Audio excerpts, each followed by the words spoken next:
चलिए, current affairs का निचोड़ पार्ट नंबर 1 है। मेरा नाम है अतुल श्रीवास्तव और स्वागत है आप सभी का नेक्सस जीएस में। तो ये श्रृंखला जो है वो आपका जनवरी 2025 से लेकर अक्टूबर 2025 के बीच में जितने भी महत्वपूर्ण आंकड़े आए हैं उन सब के ऊपर बेस्ड है और आगामी एग्जामिनेशन के लिए महत्वपूर्ण होगी।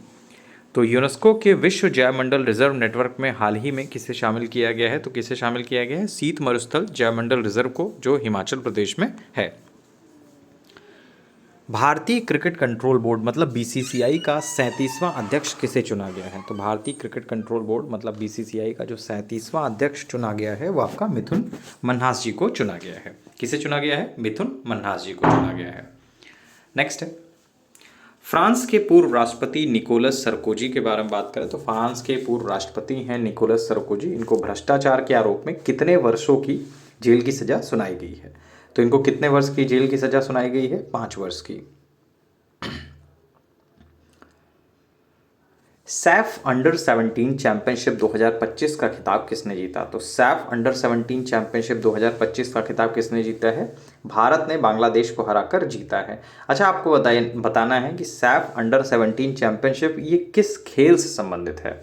जब कमेंट बॉक्स में लिखिएगा, पहले तो क्लास को पुश करके कमेंट बॉक्स में आंसर लिखिएगा, ठीक है। तो आपको आंसर किस तरह से लिखना है कि सैफ अंडर 17 चैंपियनशिप 2025 का खिताब इससे संबंधित है, इस टाइप से।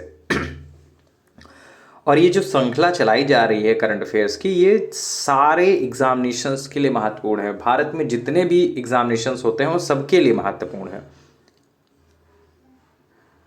भारत को हाल ही में 2 नई रामसर साइट्स का दर्जा प्राप्त हुआ है, इनमें से कौन सी हैं?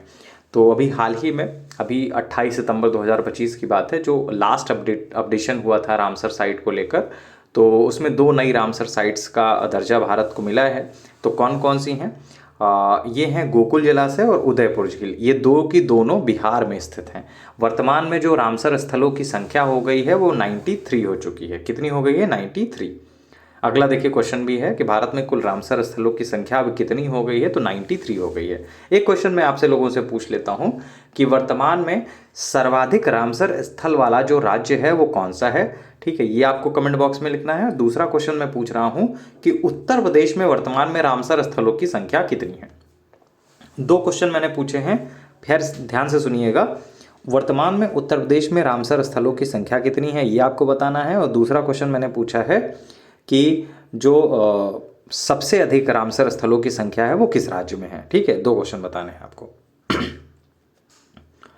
भारत का दूसरा पूर्णतः सौर ऊर्जा संचालित गांव कौन सा बना है? तो भारत का दूसरा पूर्णतः सौर ऊर्जा संचालित गांव कौन सा बना है? ये बना है कोंडारीपल्ली, ये तेलंगाना में है। विश्व हृदय दिवस के बारे में बात करें तो विश्व हृदय दिवस जो मनाया जाता है वो 29 सितंबर को मनाया जाता है। कब मनाया जाता है? 29 सितंबर को मनाया जाता है। एलटी ग्रेड 2025 के लिए आपका एक नया बैच स्टार्ट किया गया है। एलटी ग्रेड में आपका जो जीएस का पोर्शन आता है, 30 क्वेश्चन पूछे जाएंगे, 30 के 30 आपका इसी बैच से आपको मिल जाएंगे। आयोग के पैटर्न के अनुसार एक super fast revision batch start हो गया है। आप इस बैच के लिए हमारे व्हाट्सअप नंबर 7080540001 पर, ये आपके सामने लिखा हुआ है नंबर 7080540001, ठीक है, इस नंबर पे आपको एलटी ग्रेड लिखकर भेजना है। तो आपको सारी की सारी डिटेल जो है वो बैच की मिल जाएगी। जीएस का जो पोर्शन होता है, जीएस में 30 के 30 क्वेश्चन पूछे जाते हैं। 30 के 30 क्वेश्चंस के लिए ये बैच चलाया जा रहा है। दिसंबर में आपका एग्जामिनेशन है एलटी ग्रेड का। और इसके अलावा तांडव सीरीज चलाई जा रही है, स्पेशल करंट अफेयर्स सीरीज चलाई जा रही है। नेक्सस की तरफ से 2 करंट अफेयर्स के रूप उपलब्ध हैं। एक तो फ्री कंटेंट है, बाजार में उपलब्ध किताबों का सारांश जो कि आप लोगों के सामने है। दूसरा पेड स्पेशल होता है तांडव सीरीज। तो अभी तांडव सीरीज में आपको सितंबर 2024 से लेकर सितंबर 2025 तक के करंट अफेयर्स का सारांश आपको मिल जाएगा। ठीक है, पिछले 9 साल से लगभग 90% इसी से क्वेश्चन आते रहे हैं। तो ये पेमेंट करने के तरीके हैं, ये आप यूपीआई आईडी है, 300 रुपये का है, आप इसको ले सकते हैं।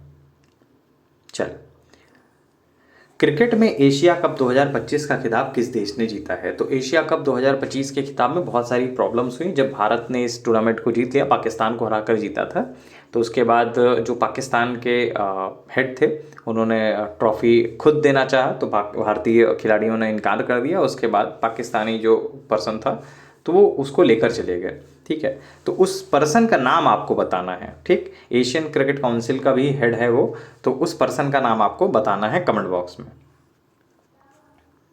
भारत और किस देश ने सीमा पार रेलवे लाइन बनाने का निर्णय लिया है? तो भारत और किस देश ने सीमा पार रेलवे लाइन बनाने का निर्णय लिया है? तो भूटान ने। किस देश के क्रिकेटर क्रिस वोक्स ने अंतर्राष्ट्रीय क्रिकेट से संन्यास ले लिया है? तो ये इंग्लैंड के क्रिकेटर हैं। अभी हाल ही में आप लोगों ने सुना होगा, जब इंग्लैंड और भारत के बीच में एक टेस्ट सीरीज चल रही थी तो ये चोटिल थे, और चोटिल होने के बावजूद जब इनकी ज़रूरत पड़ी तो ये बैटिंग करने के लिए उतरे थे। बहुत बड़ी बात है ये।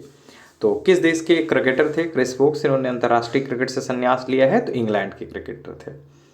अंतर्राष्ट्रीय अहिंसा दिवस तो 2 अक्टूबर को मनाया जाता है। 2 अक्टूबर को महात्मा गांधी जयंती भी मनाई जाती है। भारत का पहला आधिकारिक रूप से बाल विवाह मुक्त जिला कौन सा बना है? तो ये कौन सा है? बालोद है। बालोद जो है वो आपका छत्तीसगढ़ में स्थित है। प्रधानमंत्री मोदी जी द्वारा आरएसएस की स्थापना के 100 वर्ष पूरे होने पर कितने रुपए का स्मारक सिक्का जारी किया गया है?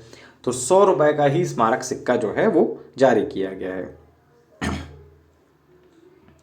आर्थिक स्वतंत्रता सूचकांक 2025 में भारत का स्थान क्या रहा है? तो आर्थिक स्वतंत्रता सूचकांक 2025 में भारत का स्थान क्या रहा है? 128।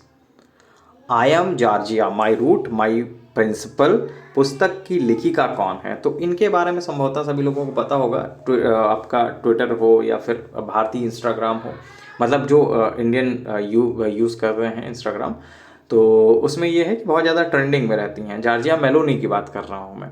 किस देश की हेड है ये आपको कमेंट बॉक्स में बताना है। देखिए कितने जितने भी क्वेश्चंस मैं पूछ रहा हूँ कहीं ना कहीं कनेक्ट करते हैं आपके एग्जामिनेशन में, इसीलिए मैं पूछ रहा हूँ। ठीक है, जो आपके एग्जामिनेशन में पूछे जा सकते हैं वो डायरेक्ट क्वेश्चन में बता दे रहा हूँ। कुछ क्वेश्चन एडिशनल होते हैं जो मैं आपको पूछ रहा हूँ, जिसको आपको बताना है। तो इससे आप सर्च भी करोगे उस चीज़ को गूगल पे तो आपको पता भी चल जाएगा। ठीक है, और हर एक क्वेश्चन के पीछे एक लॉजिक होता है। चलिए अगले क्वेश्चन पे आ जाते हैं। बांधवगढ़ टाइगर रिजर्व में हाथियों की निगरानी हेतु कौन सा ऐप लॉन्च किया गया है? तो बांधवगढ़ टाइगर रिजर्व में हाथियों की निगरानी हेतु कौन सा ऐप लॉन्च किया गया है? गज रक्षक। इंडियन चैम्बर्स ऑफ कॉमर्स मतलब आईसीसी के नए अध्यक्ष कौन बने हैं? तो पूरा फॉर्म लिखना चाहिए कि इंडियन चैम्बर्स ऑफ कॉमर्स, मतलब आईसीसी तो इंटरनेशनल क्रिकेट काउंसिल भी होता है, लेकिन यहाँ पे बात हो रही है इंडियन चैम्बर्स ऑफ कॉमर्स के। तो इसके नए अध्यक्ष कौन बने हैं? तो इसके नए अध्यक्ष बने हैं ब्रजभूषण अग्रवाल जी। भारत का पहला पूर्णतः सौर ऊर्जा संचालित कौन सा गांव बना है? तो भारत का पहला पूर्णतः सौर ऊर्जा संचालित गांव कौन सा बना है? मोढेरा गुजरात में है। और लास्ट क्वेश्चन है, सैफ अंडर 17 चैंपियनशिप 2025 का फाइनल भारत ने किस देश के खिलाफ जीता था? तो बांग्लादेश को हराकर जीता था। ठीक है, तो वर्तमान में एलटी ग्रेड से रिलेटेड एक बैच चल रहा है। आप इस बैच की जानकारी सब हमारे व्हाट्सअप नंबर से प्राप्त कर सकते हैं। 30 में 30 क्वेश्चन की आपका ये सीरीज चलाई जा रही है, जिसमें से 30 में 30 नंबर आपके आ जाएंगे और बहुत कम समय में। लिमिटेड पढ़ना होगा आपको और सॉलिड आपको पढ़ाया जाएगा, जो चीज़ें एग्जामिनेशन ओरिएंटेड हैं। और जिसका भी एग्जामिनेशन है, कोई भी एग्जामिनेशन हो भारत में, तांडव सीरीज़ अगर चाहिए तो तांडव सीरीज़ के बारे में सारी डिटेलिंग आप लोगों के सामने है। ठीक है, तो पेमेंट करने के तरीके के बारे में भी है। पेमेंट के बाद स्क्रीनशॉट जो है हमारे व्हाट्सअप नंबर 7080540001 पर भेज दीजिए, तो आपको तांडव सीरीज़ मिल जाएगी। बाकी ये जो आपका तांडव सीरीज़ की डिटेलिंग है, अगर आप हमारे व्हाट्सअप नंबर पर मैसेज करते हैं और तांडव लिख के, तो आपको इस व्हाट्सअप पे भी डिटेलिंग इसकी मिल जाएगी। चलिए फिलहाल के लिए इतना ही। Thank you so much. और ये क्लास शाम को 6 बजे नेक्सस जीएस के फेसबुक और यूट्यूब चैनल पर अपलोड की जाती है। Thank you so much.